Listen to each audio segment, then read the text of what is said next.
നമ്മുടെ ധ്യാനം മധ്യസ്ഥ പ്രാർത്ഥന വരദാന വളർച്ചാധ്യാനമാണ് അല്ലേ? അപ്പോൾ നിങ്ങൾക്കൊരു സംശയം തോന്നുന്നുണ്ടോ? ഈ നീതി ജ്ഞാനം പറഞ്ഞു പോകാനല്ലോ, പ്രാർത്ഥനയെക്കുറിച്ചൊന്നും പഠിക്കണില്ല എന്ന് തോന്നുന്നുണ്ടോ? തോന്നണില്ലോ? വാസ്തവത്തിൽ ഈ ദൈവനീതിയും ദൈവജ്ഞാനമൊക്കെ മനസ്സിലായി കഴിയുമ്പോൾ നമ്മളൊന്നും പ്രാർത്ഥിക്കണ്ട. ആര് പ്രാർത്ഥിക്കും? കർത്താവ് ചോദിച്ചാൽ പ്രാർത്ഥിക്കും. അതാണ് ജ്ഞാനം. നിങ്ങൾ ഇനി ജ്ഞാനത്തിൻ്റെ പുസ്തകം എടുത്ത് വായിക്കുമ്പോൾ ഓരോ ചെറിയ വാക്കുകൾക്കും വലിയ ആശയപ്രപഞ്ചം അതിൻ്റെ പിന്നിൽ ഉള്ള ഒരു തോന്നലാണ് ഉണ്ടാകാം. ഇനി നിങ്ങൾ വായിക്കുമ്പോൾ ജ്ഞാനത്തിൻ്റെ പുസ്തകം തന്നെയല്ല, സുവിശേഷങ്ങളൊക്കെ വായിക്കുമ്പോൾ, പ്രത്യേകിച്ച് ജ്ഞാനത്തിൻ്റെ പുസ്തകത്തിൽ ഈ 6-7 അധ്യായങ്ങളൊക്കെ വായിക്കുമ്പോൾ ജ്ഞാനം എല്ലാം ക്രമീകരിക്കുന്നു. ജ്ഞാനം അക്ഷയനിധിയാണ്. ഇതൊക്കെ പറയുമ്പോൾ പിന്നെ നമുക്ക് അങ്ങോട്ട് മുന്നോട്ട് വായിക്കാൻ പറ്റില്ല. അവിടെ ഇരുന്ന് അക്ഷയനിധി, അതെന്താണത്? അത് കണ്ടെത്തുന്നവർ സ്ഥലം മുഴുവനും കച്ചവടാക്കുന്ന പറഞ്ഞത് ഇല്ലേ, ആ നിധി. അപ്പം അങ്ങനെ ഇനി നിങ്ങളുടെ ലൈഫ് ഒരു പുതിയ ജീവിത രീതിയായിട്ട് മാറും കേട്ടോ. അതിനിടയ്ക്ക് ഇവിടെ കോട്ടയം പാലാ ഭാഗത്തു നിന്ന് ആരെങ്കിലും ഉണ്ടോ? കോട്ടയം പാലാ ഭാഗത്തു നിന്ന് ആരെങ്കിലും ഉണ്ടോ? പാല, കോട്ടയം. അപ്പോൾ പാലായിൽ ഒരു ധ്യാനം ഈ മാസം 30-ാം തീയതി മുതൽ ഉണ്ട്. പാലാ ക്രിസ്തു ജ്യോതി ധ്യാന കേന്ദ്രത്തിൽ, പാലാ ക്രിസ്തു ജ്യോതി ധ്യാന കേന്ദ്രത്തിൽ, അഡോറേഷൻ സിസ്റ്റേഴ്സിൻ്റെ ധ്യാന കേന്ദ്രത്തിൽ മെയ് മാസം 30-ാം തീയതി ഉച്ചയ്ക്ക് 2 മണി മുതൽ ആരംഭിച്ച് ജൂൺ മാസം 4-ാം തീയതി വരെ ഉള്ളത്. അപ്പോൾ 30, 31, 1, 2, 3, 4 6 ദിവസം നീണ്ടു നിൽക്കുന്ന ധ്യാനം. അപ്പോൾ നിങ്ങൾക്കും ആരോടെങ്കിലും ഈ ധ്യാനം താമസിച്ച് കൂടണമെന്ന് ആഗ്രഹമുള്ളവർക്ക് അതിന് വരാവുന്നതാണ് കേട്ടോ. പാലാ ക്രിസ്തു ജ്യോതി ധ്യാന കേന്ദ്രത്തിൽ. എൻ്റെ കൂടുതൽ വിവരങ്ങൾ നമ്മുടെ ആരോടെങ്കിലും ചോദിക്കാം, അല്ലെങ്കിൽ പിന്നീട് എന്നെ വിളിക്കുക, അല്ലെങ്കിൽ അനിത എന്നെ വിളിക്കുകയൊക്കെ ചെയ്യുകയാണെങ്കിൽ ഓക്കെ. മറ്റൊന്ന്, നമ്മളെ വരദാനങ്ങളെക്കുറിച്ച് ഞാൻ കാര്യമായിട്ടൊന്നും പറഞ്ഞില്ല. കാരണം സിസ്റ്റർ എൽസിസ് മാത്യു ഇന്ന് ഉച്ച കഴിഞ്ഞിട്ട് വരും. പിന്നെ വരദാനങ്ങളെക്കുറിച്ചായിരിക്കും സിസ്റ്റർ എടുക്കുക കേട്ടോ. ഇന്നും വൈകുന്നേരവും നാളെ മിക്കവാറും മുഴുവൻ ദിവസവും വരദാനങ്ങളെക്കുറിച്ചായിരിക്കും. പക്ഷെ നമ്മളതിൻ്റെ നിലം ഒരുക്കി കഴിഞ്ഞിരിക്കുന്നു. പ്രധാനമായിട്ട് നമ്മൾ പറഞ്ഞു വരദാനങ്ങൾ സിസ്റ്റർ എടുക്കും. എന്നാലും ഒരാശയം ഞാൻ പറയുന്നത്, ഫരിസേയർക്കാർക്കും വരദാനങ്ങൾ ഉണ്ടായിരുന്നില്ല. മനസ്സിലായ? അവർ വരദാനങ്ങൾക്ക് എതിരായിരുന്നു. അവർ പരിശുദ്ധാത്മാവിനെ കൊണ്ട് മല്ലടിച്ചിരുന്നവരായിരുന്നു എന്നൊക്കെ. അപ്പോൾ നമ്മളിലും ഈ വരദാനങ്ങൾ പ്രവർത്തികമാകുന്നതിന് ബ്ലോക്ക് എന്നുള്ള വാക്ക് നമ്മൾ പറയാറില്ല, പറയരുതെന്നുള്ളതാണ് എൻ്റെ അഭിപ്രായം. കാരണം ദൈവത്തിൻ്റെ വരങ്ങളെ ആർക്കെങ്കിലും ബ്ലോക്കാക്കാൻ പറ്റുമോ? ദൈവത്തിൻ്റെ ശക്തിയെ ഒരു ശക്തിക്കും ബ്ലോക്കാക്കാൻ പറ്റില്ല. ആ വാക്ക് ഇനി നമ്മുടെ ഡിക്ഷണറിയിലില്ല. മനസ്സിലാവുന്നുണ്ടോ? അപ്പോൾ തടസ്സമെന്നോ ബ്ലോക്കെന്നോ ഉള്ളത് നമ്മുടെ ഡിക്ഷണറിയിൽ നിന്ന് മാറ്റി. ത്രിത്വൈക ദൈവം നമ്മളിൽ വെള്ളച്ചാട്ടം പോലെ ഒഴുക്കുന്ന ആ അത്ഭുത സിദ്ധികൾ നമ്മളിൽ ധാരാളമായിട്ട് പ്രവർത്തിക്കുന്നതിനെ ഒന്നിനും തടസ്സപ്പെടുത്താൻ പറ്റില്ല. എന്തെങ്കിലും തടസ്സമുണ്ടെങ്കിൽ അത് വീണ്ടും നമ്മളിലുള്ള ഫരിസേയനാണ്. അപ്പോൾ അതിനെ നിങ്ങൾ മനസ്സിൽ കണ്ടോ. അപ്പോൾ വരദാനങ്ങളെക്കുറിച്ച് ഇന്ന് ഉച്ച കഴിഞ്ഞിട്ട് വൈകുന്നേരം ആകുമ്പോഴേക്കും സിസ്റ്റർ എത്തും. സിസ്റ്ററും നാളെയും ക്ലാസ് എടുക്കും. ഇപ്പോൾ എനിക്ക് തോന്നുന്നത് കുറച്ചുകൂടി 2 ടോപ്പിക്കിലാണ് നമ്മൾ ഇനി നീങ്ങേണ്ടത്. ഒന്ന്, ഇനിയും ദൈവനീതിയെക്കുറിച്ചും ദൈവരാജ്യത്തെക്കുറിച്ച് കുറേ കാര്യങ്ങൾ പറയാനുണ്ട്. ദൈവത്തിൻ്റെ കരുണയെക്കുറിച്ച് ഇനിയും പറയാനുണ്ട്. അതേസമയം പ്രാർത്ഥനയെക്കുറിച്ച് പറയാനുണ്ട്. നമുക്ക് പ്രാർത്ഥനയെക്കുറിച്ച് അങ്ങ് നീങ്ങാം. നമ്മൾ ഇന്ന് സ്വർഗസ്ഥനായ പിതാവിൻ്റെ പ്രാർത്ഥന നമ്മൾ പഠിച്ചു. പ്രാർത്ഥനയെക്കുറിച്ച് പറയുമ്പോൾ മറ്റൊന്ന് മനസ്സിലാക്കേണ്ടത്, പഴയ നിയമ പ്രാർത്ഥന രീതികളും പുതിയ നിയമ പ്രാർത്ഥന രീതികളും തമ്മിൽ വ്യത്യാസമുണ്ട്. കുറച്ച് പഴയ നിയമത്തിൽ നമ്മൾ പണ്ടെല്ലാം മധ്യസ്ഥ പ്രാർത്ഥന എന്ന് പറഞ്ഞാൽ ഉടനെ നമ്മൾ ജോഷുവ ജെറിക്കോ പ്രയർ നടത്തിയ കാര്യവും നമ്മളിപ്പോഴും ജെറിക്കോ പ്രയറൊക്കെ നടത്താറുണ്ടല്ലേ? നടത്താറുണ്ട്. എന്തുദ്ദേശത്തിലാണ് നടത്തണേ അത് ചിന്തിക്കേണ്ട കാര്യമാണ്. മോശ മലമുകളിൽ പോയിരുന്ന് കൈ ഉയർത്തി പ്രാർത്ഥിച്ചതിനെ കുറിച്ചൊക്കെ പഠിക്കാൻ ഇതൊക്കെ നല്ല കാര്യം. പക്ഷേ പുതിയ നിയമത്തിൽ ഇതിനേക്കാളെല്ലാം വളരെ എളുപ്പവും വളരെ ശക്തവുമായ വേറെ രീതികളാണ് ഈശോ പഠിപ്പിക്കുന്നത്. അപ്പോൾ ഇവിടെയും പഴയ നിയമവും പുതിയ നിയമവും തമ്മിലുള്ള വ്യത്യാസം നമ്മൾ മനസ്സിലാക്കണം. അപ്പോൾ അതിൻ്റെ ഒരു സൂചന നമ്മൾക്ക് കിട്ടിക്കഴിഞ്ഞു. പുതിയ നിയമത്തിൽ ഈശോ തന്നെ എപ്പോഴും പ്രാർത്ഥിക്കുന്നതായിട്ടാണ് കാണുന്നത്, ഇല്ലേ? ഈശോ തന്നെ എപ്പോഴും പ്രാർത്ഥിക്കുന്നു. അപ്പോൾ അതിനെ ഞാൻ ഒന്നുകൂടി രണ്ടാമത് പറയാമെന്ന് വിചാരിക്കരുത്. ചില കാര്യങ്ങൾ ഇങ്ങനെ റിപ്പീറ്റ് ചെയ്താലേ മനസ്സിലാവുള്ളൂ. അപ്പോൾ ഈശോ തന്നെ പ്രാർത്ഥിക്കുന്നു എന്ന് പറയുമ്പോൾ ഈശോ എന്ന ആ ഒരു ഫിഗർ, ആ ഒരു വ്യക്തി നമ്മൾ എപ്പോഴും മനസ്സിലാക്കേണ്ടത്, അതാണ് എപ്പോഴും പൗലോസ് പറഞ്ഞു, യേശുക്രിസ്തുവിനെ കുറിച്ചുള്ള അറിവാണ് എനിക്ക് ഏറ്റവും പ്രധാനം. ഈശോ എന്ന വ്യക്തി ആദിയും അന്തവുമാണ്. ആദിയും അന്തവുമാണ്. ആ വ്യക്തി ഇന്നലെയും ഇന്നും എന്നും ഒരാൾ തന്നെയാണെന്നും ഈശോ എന്ന വ്യക്തി ഒരിക്കലും അവസാനിക്കുന്നില്ല. ഈശോയുടെ പ്രാർത്ഥനകളും ഒരിക്കലും അവസാനിക്കുന്നില്ല.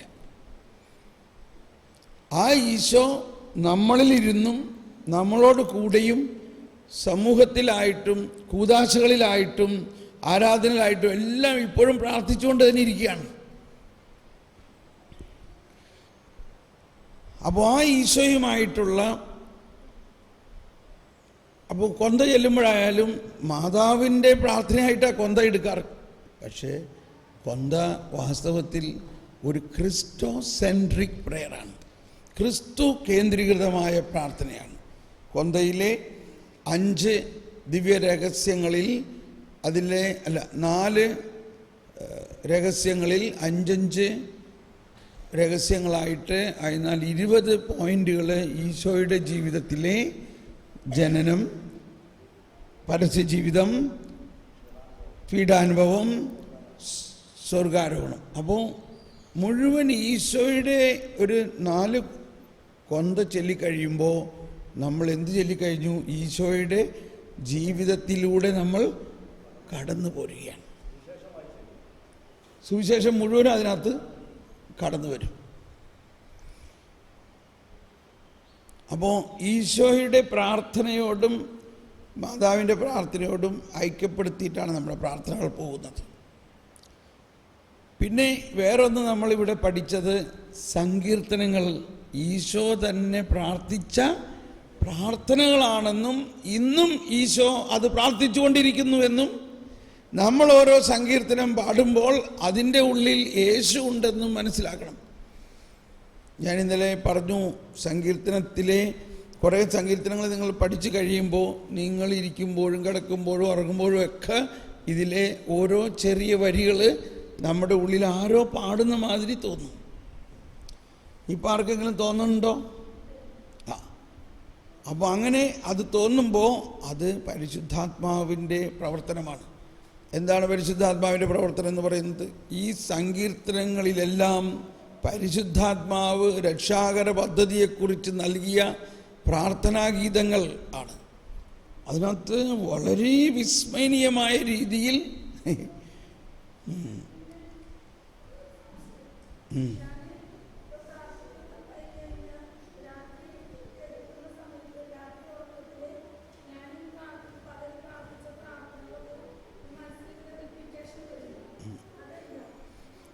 പ്രാർത്ഥനകൾ, ഇപ്പോൾ സങ്കീർത്തനങ്ങൾ തന്നെ ആയാലും എല്ലാം റിപ്പീറ്റേഷൻ തന്നെയാണ്. പ്രാർത്ഥനകൾ എപ്പോഴും ആവർത്തനം ഉണ്ടാകണം. പ്രാർത്ഥനകളിൽ ആവർത്തനം ഉണ്ടാകും. അപ്പോൾ നമ്മൾ പകൽ പ്രാർത്ഥിച്ച പ്രാർത്ഥനകൾ രാത്രിയാകുമ്പോൾ വീണ്ടും നമ്മുടെ ഉള്ളിൽ ഇങ്ങനെ വരുന്നതിൻ്റെ പരിശുദ്ധാത്മാവിൻ്റെ ഒരു പ്രവർത്തനം തന്നെയാണത്. അതൊട്ടും സംശയിക്കണ്ട. ചില ദിവസം മുഴുവനും ഒരേ ഒരു വചനമായിരിക്കും നമ്മുടെ ഉള്ളിൽ ഇങ്ങനെ അലയടിക്കണത്, ഒരേ ഒരു വചനം. അപ്പോൾ അതാണ് വേറൊരു പ്രാർത്ഥന വഴി. ദൈവത്തിൻ്റെ പുതിയ നിയമത്തിലെയോ പഴയ നിയമത്തിലെയോ ചില പ്രത്യേക വചനങ്ങൾ നമ്മളിൽ ഇങ്ങനെ പ്രാർത്ഥനയായിട്ട് വരും. ഒരു ദിവസം അപ്പോൾ അവിടെ എല്ലാം മനസ്സിലാക്കേണ്ടത്, ഓക്കെ, അതിലേക്ക് ഇപ്പോൾ പോകാറായിട്ടില്ല.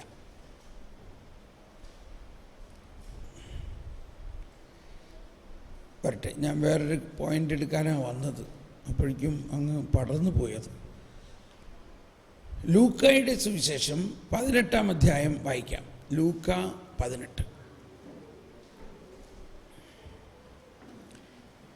ഇവിടെയും പറയുന്ന ഒരു ആശയം എന്താ?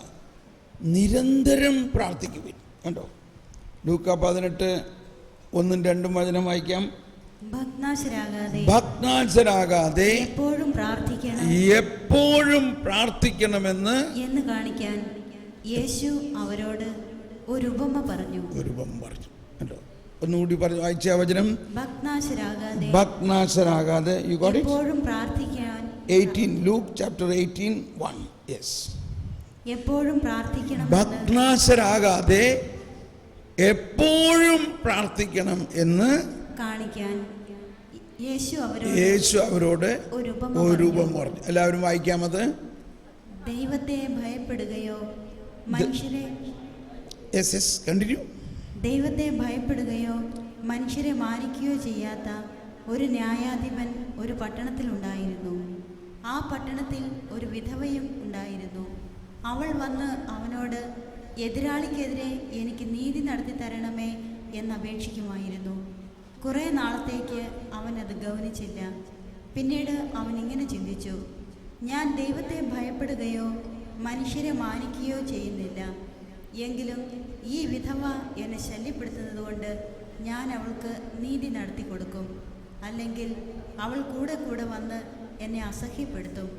കർത്താവ് പറഞ്ഞു, നീതിരഹിതനായ ആ ന്യായാധിപൻ പറഞ്ഞതെന്തെന്ന് ശ്രദ്ധിക്കുവിൻ. അങ്ങനെയെങ്കിൽ രാവും പകലും തന്നെ വിളിച്ചു കരയുന്ന തൻ്റെ തിരഞ്ഞെടുക്കപ്പെട്ടവർക്ക് ദൈവം നീതി നടത്തി കൊടുക്കുകയില്ലേ?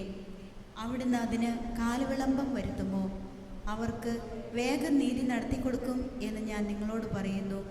എങ്കിലും മനുഷ്യപുത്രൻ വരുമ്പോൾ ഭൂമിയിൽ വിശ്വാസം കണ്ടെത്തുമോ? Praise the Lord. നീതിരഹിതനായ ആ ന്യായാധിപൻ ആ വിധവയുടെ നിരന്തരം പ്രാർത്ഥന കേട്ടിട്ട്, കണ്ടോ, സാധാരണഗതിയിൽ അയാൾ അനങ്ങാത്ത മനുഷ്യനാണ്, എങ്കിലും അയാളുടെയും മനസ്സ് മാറി. അപ്പോൾ ഇവിടെ ഈശോ പറയുന്നത്, ദൈവനീതി ഈ പ്രപഞ്ചത്തിൽ വാസ്തവത്തിൽ പ്രാവർത്തികമാകണമെങ്കിൽ അതിന് നമ്മുടെ 1 മണിക്കൂറും 2 മണിക്കൂറും പ്രാർത്ഥനയൊന്നും പോരാ. എന്ത് പ്രാർത്ഥന വേണം? നിരന്തരം പ്രാർത്ഥിക്കണം. നിരന്തരം. ആദ്യകാലങ്ങളിൽ ഇതൊക്കെ ഇതെങ്ങനെയാണ് നിരന്തരം പ്രാർത്ഥിക്കണേ? നമ്മൾ വെറും പ്രാർത്ഥനയായിട്ടിരിക്കാൻ പറ്റുമോ? അതൊരു വിളിയാണ്, അതൊരു ലഹരിയാണ്. ചില ആളുകളെ നിരന്തരം പ്രാർത്ഥിക്കാൻ വേണ്ടി ദൈവം വിളിച്ചിട്ടുണ്ട്. നമ്മുടെ ഗ്രൂപ്പിലുള്ള മിക്കവാറും ആളുകൾ നിരന്തരം പ്രാർത്ഥിക്കുന്നവരാണ്. അപ്പോൾ ചിലർ പറയും, അവർക്ക് വേറെ പണിയൊന്നുമില്ല അല്ലേ എന്ന്. ഇതാണ് വേറൊരു വശം പറയാറുള്ളത്. നമ്മൾ ഒട്ടും വിചാരിക്കാത്ത സ്ഥലത്ത് നിന്ന് ഇങ്ങനെയുള്ള പ്രതികരണങ്ങൾ വരും. മനസ്സിലാവുന്നുണ്ടോ? ചിലർ പറയും, നിങ്ങളങ്ങനെ എപ്പോഴും അവിടെ പോയി കുത്തിരിക്കേണ്ട ആവശ്യമൊന്നുമില്ല, നിങ്ങൾ വല്ല ജോലിയൊക്കെ എടുത്ത് കാശുണ്ടാക്കുക. അപ്പോൾ ഈ വചനം എന്താ പറയണത്? ഇവിടെ പറയണത് എന്താ? നിങ്ങൾ കുറേ പേർ നിരന്തരം പ്രാർത്ഥിക്കണം. എന്നിട്ട് അതിൻ്റെ പിന്നീട് എഴുതിയിരിക്കുകയാണ്, ദിനരാത്രം എന്നെ വിളിച്ച് കരയുന്നവർക്ക് ഞാൻ നീതി നടത്തിക്കൊടുക്കാൻ കാലവിളംബരം കാണിക്കുമോ? Praise the lord. ഇതാണ് എന്നെ കർത്താവ് പഠിപ്പിച്ചിട്ടുള്ള വലിയ ഒരു കാര്യം. അങ്ങനെയാണ് ഞങ്ങളുടെ ഗ്രൂപ്പിൽ ദിനരാത്രം പ്രാർത്ഥന ആരംഭിച്ചതും. ഈ അനിത ഇവരെല്ലാവരും,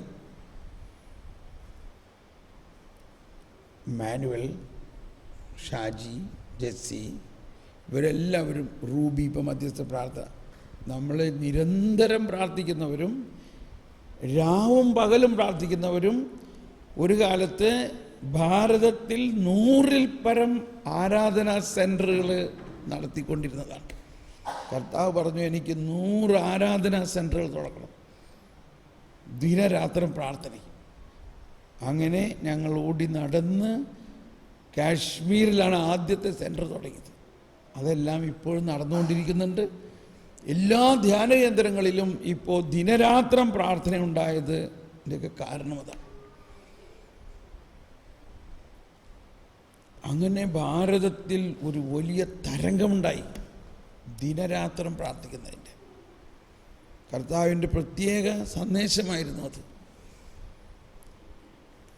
അപ്പോൾ നമ്മൾ ഈശോ പറയുന്ന പോലെ ദിനരാത്രം എന്ന് അവിടെ പറയും, നിരന്തരം എന്ന് മാത്രമല്ല പറയുന്നത് കേട്ടോ. ദിനരാത്രം എന്നെ വിളിച്ച് കരയുന്നവർക്ക് നീതി നടത്തി കൊടുക്കാൻ കാലവിളംബരം കാണിക്കുമോ? ദിനരാത്രം. ഇനി എങ്ങനെയാണ് ഈ ദിനരാത്രം പ്രാർത്ഥിക്കുക? ഒന്ന്, ഒരു വ്യക്തി തന്നെ ഒരു ദിവസമെങ്കിലും ദിനരാത്രം ഒന്ന് പ്രാർത്ഥിച്ചൂടെ? അതായത് 24 മണിക്കൂർ ഈശോൻ്റെ അടുത്ത് ഒരു ദിവസം ഇരുന്ന് അയച്ച എന്താ പറ്റൂലേ? അതാണ്. ഞാനൊരിക്കൽ ഇങ്ങനെ ഈശോൻ്റെ അടുത്ത് ഇങ്ങനെ ഇരിക്കുന്ന സമയത്ത് ഈശോ പറയാണ്, ഒരു ദിവസം എൻ്റെ സന്നിധിയിൽ 1000 വർഷങ്ങൾ പോലെയാണ്. ഞാൻ പറഞ്ഞു, അത് ഇങ്ങനെ എവിടെയോ പറഞ്ഞിട്ടുള്ളൊരു വചനമാണല്ലോ. അപ്പോൾ വീണ്ടും പറഞ്ഞു.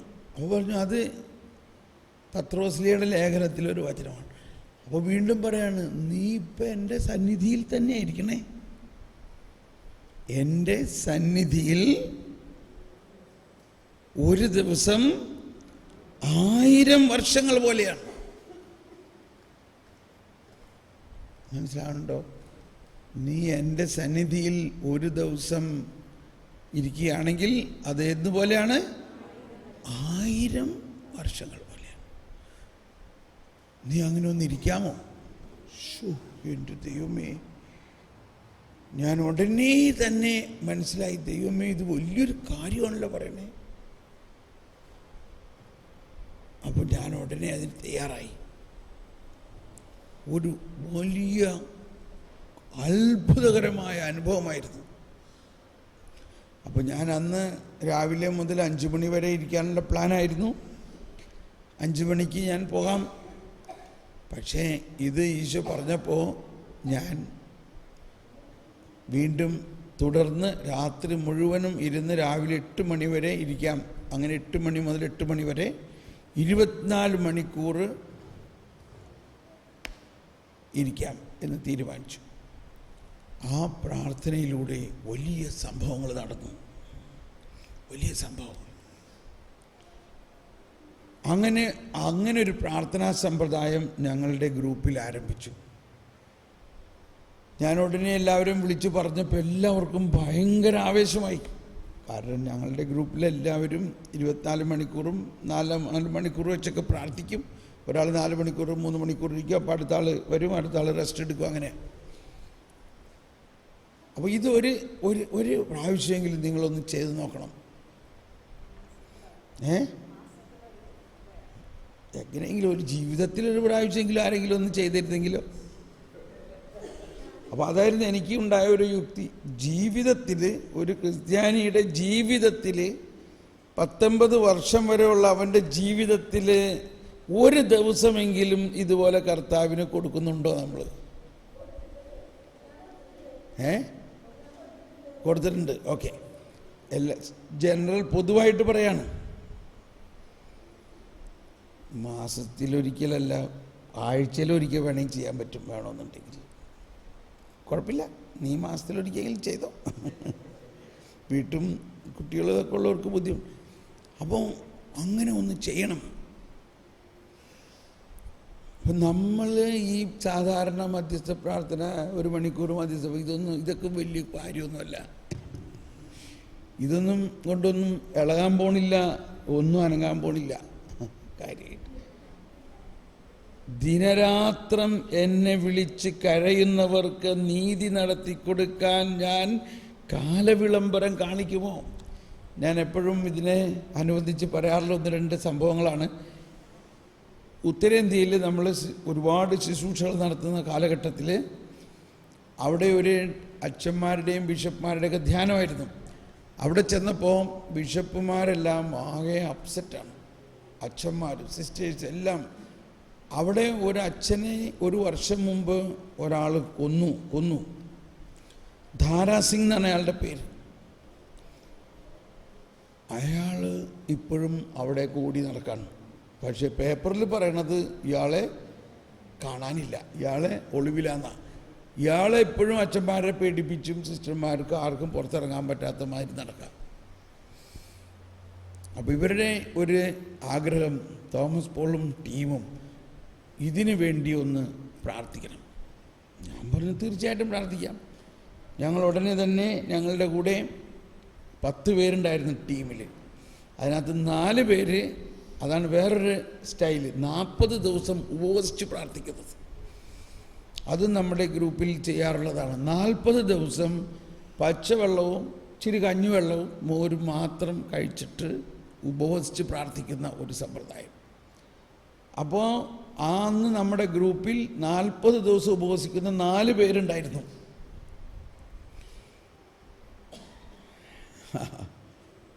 അപ്പോൾ ഞാൻ പറഞ്ഞു, പിതാവേ, ഞാൻ പ്രാർത്ഥിക്കുമ്പോൾ ഇങ്ങനെയാണ് തോന്നുന്നത്, ദിനരാത്രം എന്നെ വിളിച്ച് കരയുന്നവർക്ക് നീതി നടത്തിക്കൊടുക്കാൻ കാലവിളംബരം കാണിക്കുമോ?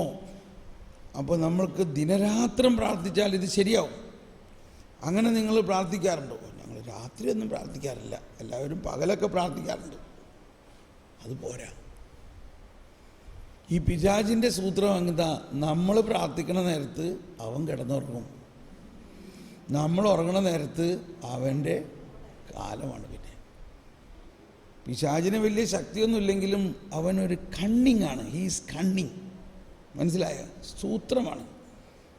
നമ്മൾ ഉറങ്ങണ നേരത്ത്, നമ്മൾ പ്രാർത്ഥിക്കുന്ന നേരത്ത് അവൻ ഉണ്ടായിരിക്കും.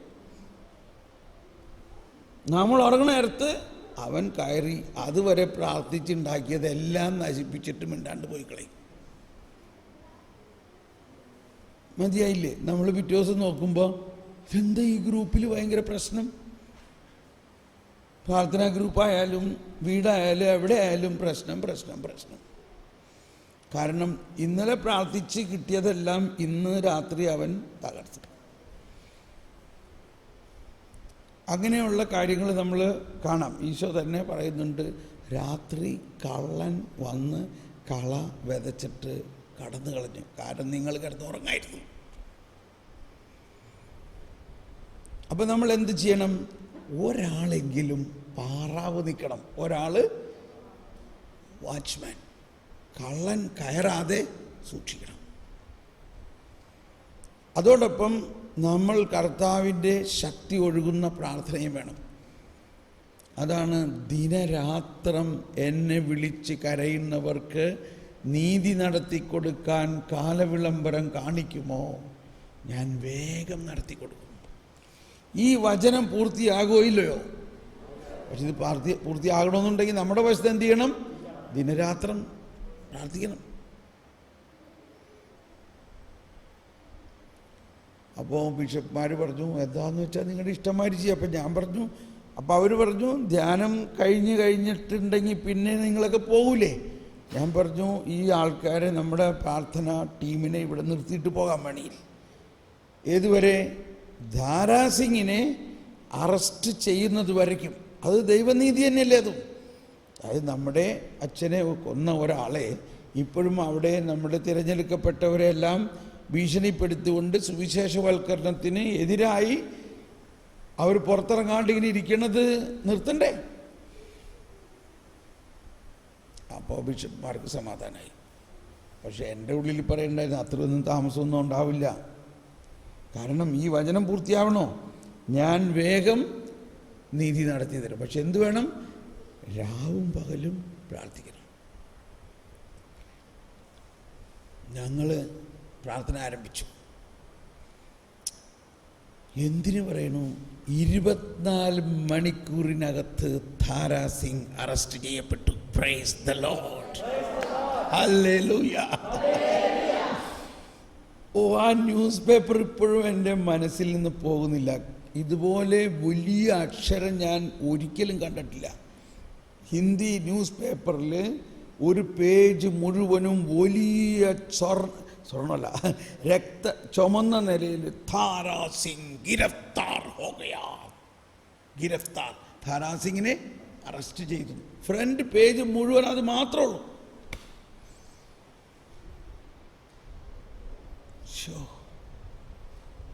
അപ്പൊ എന്തുകൊണ്ടാണ്? പോലീസിന് പോലും അവനെ അറസ്റ്റ് ചെയ്യാൻ ധൈര്യം ഉണ്ടാകുന്നതുകൊണ്ടാണ് വന്നത്. അപ്പൊ ആ ധൈര്യം എങ്ങനെ കിട്ടി?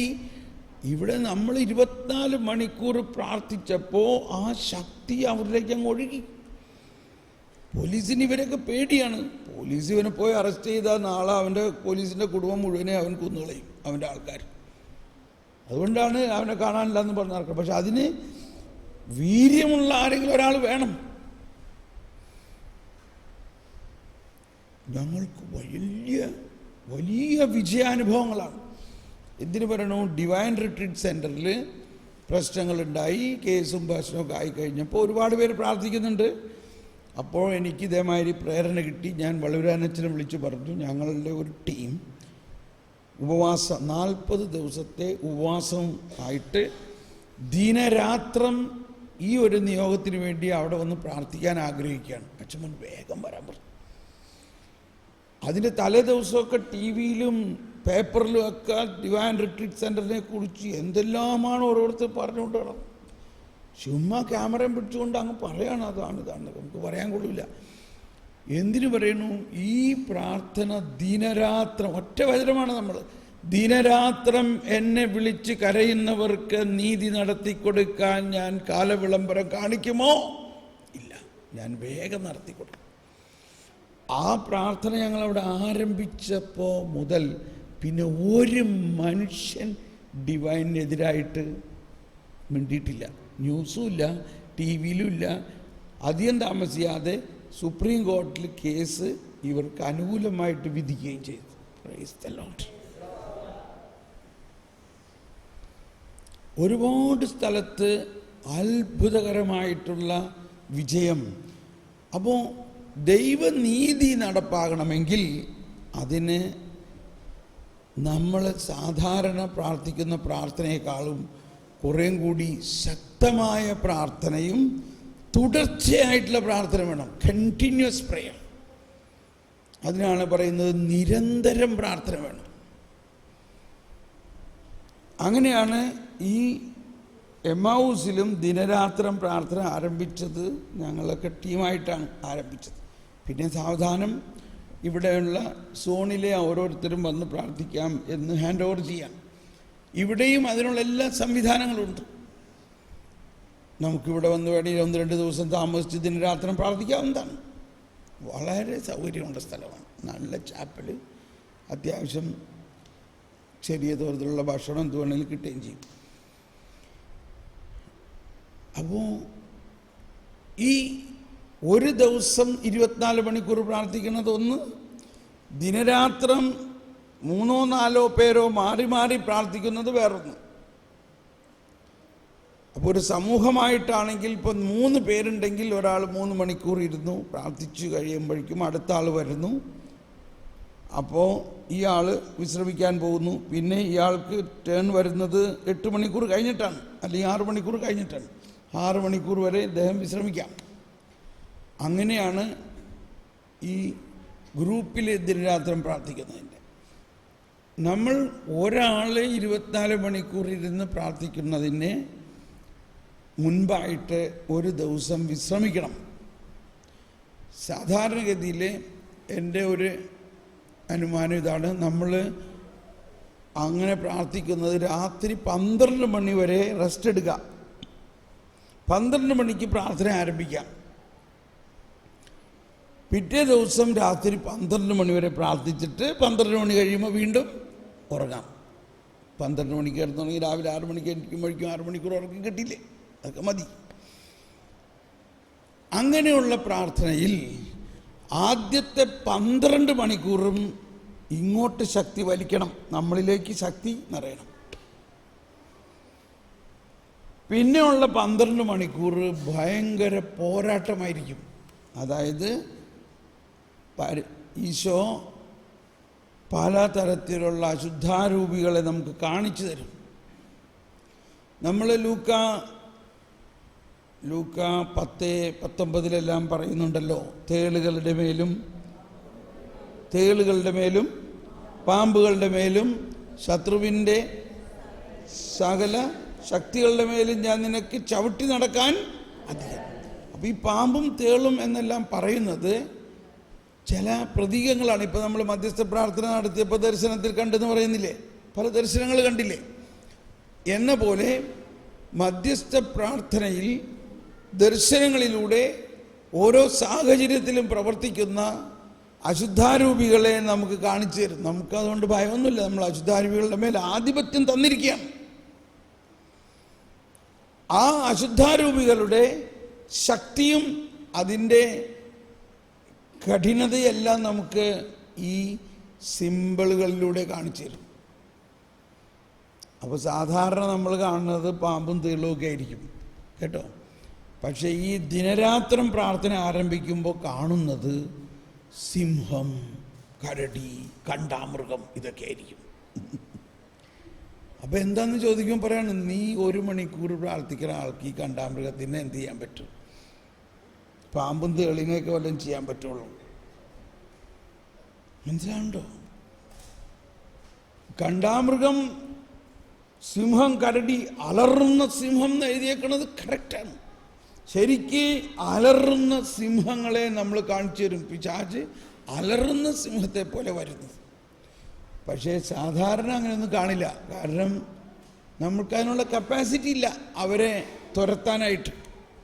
അപ്പോൾ 12 മണിക്കൂർ നമ്മൾ തന്നെ നിറയാൻ വേണ്ടി പ്രാർത്ഥിച്ച് കഴിയുമ്പോഴാണ് നമ്മുടെ തോക്ക് നിറഞ്ഞു, നമുക്ക് കപ്പാസിറ്റി ആയിരിക്കുന്നു. ഇനി വലിയ വലിയ പിശാചുക്കളെ നമ്മളുടെ മുമ്പിൽ കൊണ്ടുവന്ന് കാണിച്ചു തരും. എന്നിട്ട് പറയും, നീ ഒരു വാക്ക് പറഞ്ഞാൽ മതി, അത് അവിടെ നിന്ന് ഓടും. എന്തിനാ നമ്മൾ ഉപയോഗിക്കുന്നത്? ഇതാണ് കർത്താവിൻ്റെ വേറൊരു പരിപാടി. കർത്താവ് എന്ത് ചെയ്യണതും ഈ ദൈവമക്കളെ ചേർത്തേ ചെയ്യുള്ളൂ. കാരണം ഈശോ പറഞ്ഞു, ഞാൻ മുന്തിരിച്ചെടിയും നിങ്ങളെല്ലാം ശാഖകളാണ്. ശാഖകൾ, ഈശോ പറഞ്ഞു, എന്നെ കൂടാതെ നിങ്ങൾക്ക് ഫലം പുറപ്പെടുവിക്കാൻ പറ്റില്ലെന്നല്ലേ പറഞ്ഞേക്കണത്. ഈ ഫലം പുറപ്പെടുവിക്കുക എന്ന് പറഞ്ഞതിൻ്റെ അർത്ഥം ഇത്തരത്തിലുള്ള ജോലികൾ കർത്താവ് നമ്മൾ ഉപയോഗിക്കുന്നതാണ്. മറുവശത്ത് ശാഖയില്ലാതെ മുന്തിരിച്ചെടിക്ക് ഫലം പുറപ്പെടുവിക്കാൻ പറ്റുമോ? മുന്തിരിച്ചെടി ശാഖയിൽ മാത്രമേ മുന്തിരി ഉണ്ടാവൂ. അപ്പം നമ്മളുടെ മധ്യസ്ഥ പ്രാർത്ഥനയ്ക്ക് വലിയ വലിയ പൈശാചികതയും ദൈവരാജ്യത്തിന് എതിര് നിൽക്കുന്ന മേഖലകളെ തകർക്കണം. അതിന് വേണ്ടത് നമ്മുടെ വാചാലുള്ള പ്രാർത്ഥന മാത്രം പോരാ. നമ്മളിപ്പോൾ ഇത്രയും ദിവസങ്ങളിൽ കേട്ടതിൽ നിന്നും മനസ്സിലായി, വിശ്വാസം വളരണം, ജ്ഞാനം വളരണം, ദൈവത്തെക്കുറിച്ചുള്ള അറിവ് ശക്തമായിട്ടുണ്ടാകണം, പിശാച് ഇത്ര വലിയ ആളൊന്നും അല്ലാന്ന് മനസ്സിലാക്കണം.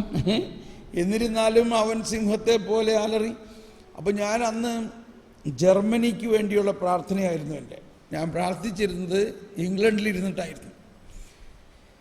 ഞാൻ പ്രാർത്ഥിക്കാൻ ഉദ്ദേശിച്ചത് 8 മണി മുതൽ 5 മണി വരെയാണ്. പറഞ്ഞു ദിനരാത്രം പ്രാർത്ഥിക്കണമെന്ന് പറഞ്ഞു. അങ്ങനെ ഞാൻ 24 മണിക്കൂർ പ്രാർത്ഥിക്കാൻ രാത്രി ആയി കഴിഞ്ഞപ്പോൾ വലിയ കണ്ടാമൃഗം അലറിക്കൊണ്ട് വരുന്നത് ദർശനങ്ങളെ കാണുന്നു.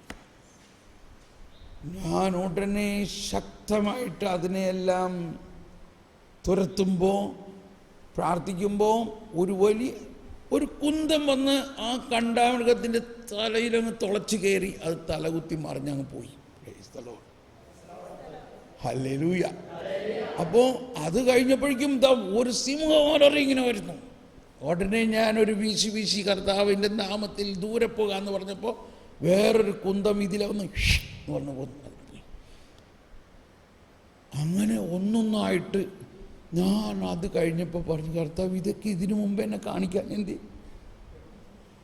അപ്പോഴാണ് പറയണത്, നീ 2-3 മണിക്കൂറൊക്കെ പ്രാർത്ഥിക്കുമ്പോൾ കിട്ടുന്ന ശക്തി കൊണ്ട് ഇതൊന്നും പോവില്ല. കാര്യം മനസ്സിലായ? 24 മണിക്കൂർ നീ പ്രാർത്ഥന എടുക്കണം. അങ്ങനെ ഞാനും നമ്മുടെ കൂട്ടത്തിലുള്ള പല ആൾക്കാരും കണ്ടിന്യൂസ് 24 മണിക്കൂർ. അതിൻ്റെ ഇടയ്ക്ക് അത്യാവശ്യം കാര്യങ്ങൾക്ക് പോകാം, ഇച്ചിരി വെള്ളമൊക്കെ കുടിക്കാം. ഒരുപാട് ഭക്ഷണം കഴിച്ചാൽ ഇന്ന് ഉറങ്ങലുണ്ടാവുള്ളൂ. അതുകൊണ്ട് ഒരുപാട് ഭക്ഷണം കഴിക്കരുത്, മിതമായ അല്പം ഭക്ഷണം. ഇതാണിപ്പോൾ ഞങ്ങളുടെ കയ്യിലുള്ള ലേറ്റസ്റ്റ് ബോംബ്. എന്ത് സാഹചര്യത്തിൽ പ്രശ്നങ്ങളുണ്ടോ ആ സാഹചര്യത്തിന് വേണ്ടി 24 മണിക്കൂർ ഒരു ദിവസം എൻ്റെ സന്നിധിയിൽ 1000 വർഷം പോലെയാണ്. എന്ത് പറയണു? നിങ്ങളിൽ എത്ര പേര് അങ്ങനെ ഒന്ന് പരിശ്രമിക്കാൻ, അങ്ങനെ ഒന്ന് ട്രൈ ചെയ്യാൻ തയ്യാറായിട്ടുള്ളത് കൈപൊക്കി? Praise the lord. ഇത് സത്യമായിട്ടൊന്ന് ചെയ്യണം. നിങ്ങൾ ഒന്ന് കൈയടിച്ച് കർത്താവിന് നന്ദി പറയാം. അപ്പോൾ അതിന് ഇവിടെ നല്ല ഒരു സ്ഥലമാണ്. ഇവിടെ വിളിച്ച് പറഞ്ഞാൽ മതി, ഞാനിങ്ങനെ ഒരു ദിവസം ഇരുന്ന് പ്രാർത്ഥിക്കണം. അപ്പോൾ ഇവിടെ 2 ഗുണമാണ്. ഒന്ന്, ഇവിടെ പ്രാർത്ഥിക്കാൻ ആളില്ലാത്ത അവസ്ഥയാണ്. എന്ന് പറഞ്ഞാൽ ഇതൊരു ധ്യാനകേന്ദ്രമല്ലല്ലോ, ഇങ്ങനെ ടീം വന്നു പോകുന്നു. അപ്പോൾ ഇവിടെ 24 മണിക്കൂർ പ്രാർത്ഥന നടക്കുകയും ചെയ്യും. നമ്മൾക്കാണെങ്കിൽ വളരെ ശാന്തമായിട്ട്, ഇതുപോലെ ശാന്തമായിട്ടിരുന്ന് പ്രാർത്ഥിക്കാൻ പറ്റുന്നൊരു സ്ഥലമില്ല. കുർബാനയ്ക്ക് കുർബാനയുണ്ട്, കുമ്പസാരിക്കാം, അത്യാവശ്യം ഭക്ഷണത്തിന് ഭക്ഷണം കഴിക്കാം, കുറച്ച് നേരം കിടക്കണമെന്നുണ്ടെങ്കിൽ കിടക്കാം. അപ്പോൾ ആദ്യം നിങ്ങളത് പറഞ്ഞിട്ട് നേരത്തെ വന്ന് ഒരു ബെഡ് സംഘടിപ്പിച്ച് അവിടെ കിടന്ന് വിശ്രമിച്ച് രാത്രി 12 മണിയാകുമ്പോൾ ആരാധന ആരംഭിക്കാം. അല്ലെങ്കിൽ നിങ്ങൾക്ക് ഓരോരുത്തരുടെയും. അപ്പോൾ ഇത് വളരെ ശക്തമായൊരു പ്രാർത്ഥനയാണ്. ഇപ്പോൾ തൽക്കാലം നമ്മൾ